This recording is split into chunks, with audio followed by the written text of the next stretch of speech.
Guarantee news ಮತ್ತು ಐಟ್6 ಹಾಗೂ ಗುರುಕುಲ residential school ಸಹಯೋಗದಲ್ಲಿ ರಾಜ್ಯ ಮಟ್ಟದಲ್ಲಿ ರಂಗೋಲಿ ಸ್ಪರ್ಧೆ ನಡೀತಾ ಇದೆ. ದಾವಣಗೆರೆಯಲ್ಲಿ ಅದ್ದೂರಿಯಾಗಿ ಆಗ್ತಾ ಇದೆ. ನಗರದ ಗುರುಕುಲ ರೆಸಿಡೆನ್ಷಿಯಲ್ ಸ್ಕೂಲ್ ಕ್ಯಾಂಪಸ್ನಲ್ಲಿ ನಡೀತಾ ಇರುವಂತಹ ಈ ಸ್ಪರ್ಧೆಯಲ್ಲಿ ನೂರಾರು ಜನ ಪಾಲ್ಗೊಂಡಿದ್ದಾರೆ. ಈ ಸ್ಪರ್ಧೆಯನ್ನ ಸ್ಕೂಲ್ ಸಿಬ್ಬಂದಿ ಹಾಗೂ ಗ್ಯಾರಂಟಿ ನ್ಯೂಸ್ ವರದಿಗಾರ ಮಲ್ಲಿಕಾರ್ಜುನ್ ಕೈದಾಳೆ ಬಹಳ ಅಚ್ಚುಕಟ್ಟಾಗಿ ವ್ಯವಸ್ಥೆ ಮಾಡಿದ್ದಾರೆ. ಇದರ ಜೊತೆಗೆ ನೂರಾರು ಮಕ್ಕಳು ರಂಗೋಲಿ ಹಾಕುವ ಸ್ಪರ್ಧಿಗಳಿಗೆ ಚಪ್ಪಾಳಿ ತಟ್ಟುವ ಮುಖಾಂತರ ಚಿಯರ್ ಅಪ್ ಮಾಡಿದ್ದಾರೆ.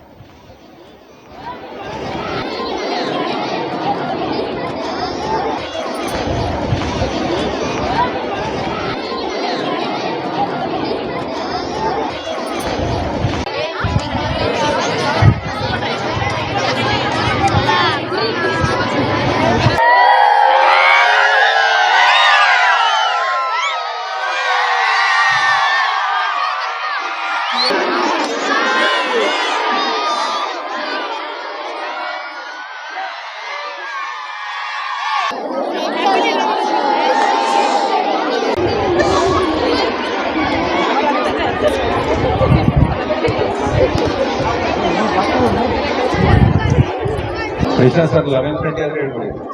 ಎಷ್ಟಿದೆ?